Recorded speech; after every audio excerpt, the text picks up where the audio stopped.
Dans une précédente vidéo, nous avions distingué le mensonge de la tromperie. Il est possible de tromper sans mentir. Voici donc 3 situations où je vais délibérément chercher à vous tromper de manière perverse. Je vais soutenir une idée en essayant de créer en vous une pensée qui ne correspond pourtant pas à ce que j'ai voulu vous dire. Et si je réussis à vous tromper, c'est parce que je réussis à faire que vous mésinterprétiez mes propos. Première situation, le vendeur de savon. Imaginez que je fabrique et que je vende mes propres savons.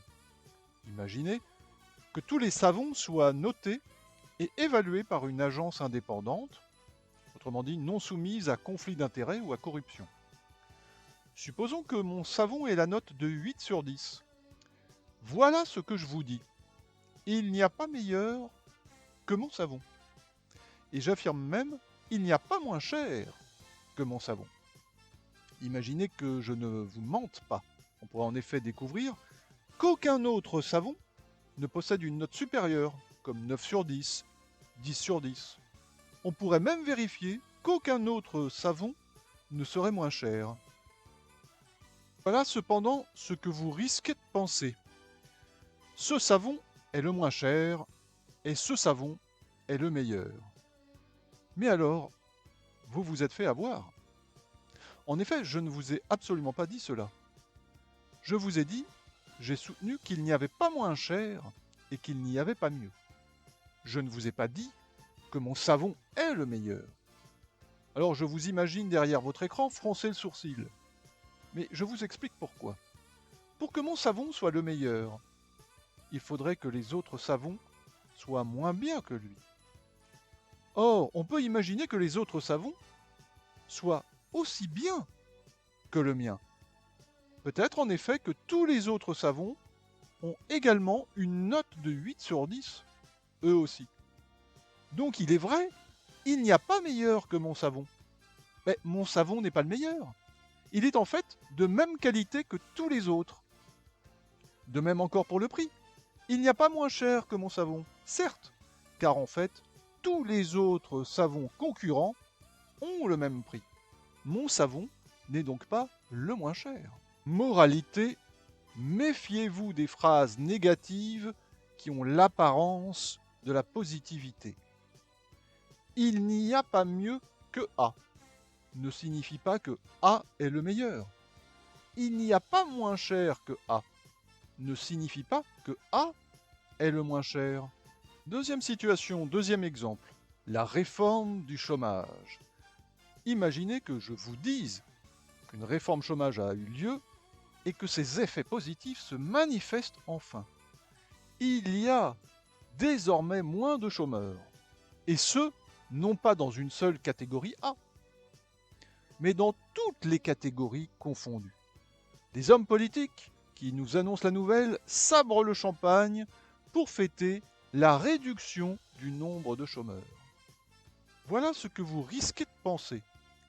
S'il y a moins de chômeurs dans toutes catégories confondues, et pas seulement dans une des catégories, c'est parce que, dans leur ensemble, les chômeurs ont réussi à s'extraire du chômage, soit en trouvant un emploi, soit en faisant leur propre micro-entreprise. Et voilà, rien n'assure que cette affirmation est vraie. Pour le vérifier, raisonnons ainsi. Imaginons que je sois un président et que j'affirme détruire l'assurance chômage, l'indemnisation au chômage, et donc les cotisations. Cette assurance n'existe plus. Imaginez que 3 mois après, je fasse un discours public pour vous annoncer une bonne nouvelle. Françaises et Françaises, il n'y a plus de chômeurs.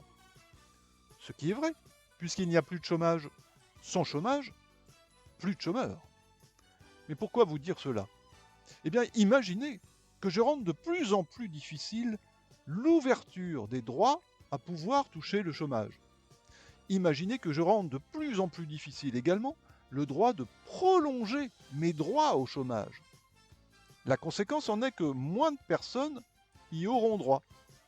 Donc si moins de personnes y ont droit, moins de chômeurs, toutes catégories confondues, il y aura. Il n'y a donc pas moins de chômeurs parce que certains ont retrouvé un emploi, mais parce que toucher le chômage devient simplement un luxe. Moralité. Méfiez-vous d'un fait si vous en ignorez la cause, car la connaissance de la cause modifie le sens du fait en question. Exemple A, vous voyez quelqu'un pleurer, c'est un fait. Mais si la personne pleure parce qu'elle est triste, le fait de pleurer n'a pas la même signification que le fait pour la personne de pleurer parce qu'elle a une poussière dans l'œil. Exemple B. Les statistiques montrent que la pauvreté régresse et diminue. C'est un fait. Mais il est différent de dire que la pauvreté diminue car plus de gens s'enrichissent et sortent de la pauvreté, ou de dire qu'elle diminue car les pauvres ont une espérance de vie de plus en plus réduite.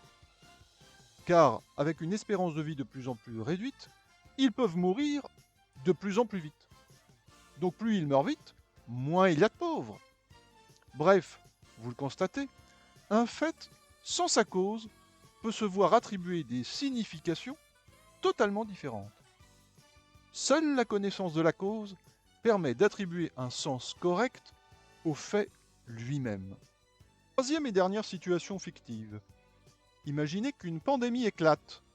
Je suis un présentateur et je m'appuie sur des données et un article non soumis à corruption et à conflit d'intérêts. Supposez qu'on puisse le prouver. Je vous dis que cette étude de la société A montre que plus les personnes visitent des lieux publics, plus ils semblent facilement contaminés par un mystérieux virus qui circule. Voici ce que vous risquez de penser. Une étude scientifique semble montrer que plus la fréquentation des lieux publics est élevée, plus le risque de se voir contaminé est également élevé. Mais voilà, je ne vous ai jamais dit que l'étude était scientifique. C'est vous qui l'avez supposé. L'étude en question peut en effet être simplement le fruit d'une enquête ou d'un sondage. Elle n'a donc encore rien de scientifique. Moralité. Méfiez-vous des mots qui ont plusieurs niveaux de signification, ce qui crée leur polysémie. Quand vous ouvrez un dictionnaire, vous découvrez que certains termes ont plusieurs niveaux de lecture. Sens littéral, sens courant, sens scientifique, sens religieux. Si on ne précise pas le niveau de signification, il est alors possible de lui transférer le sens d'un autre niveau de signification.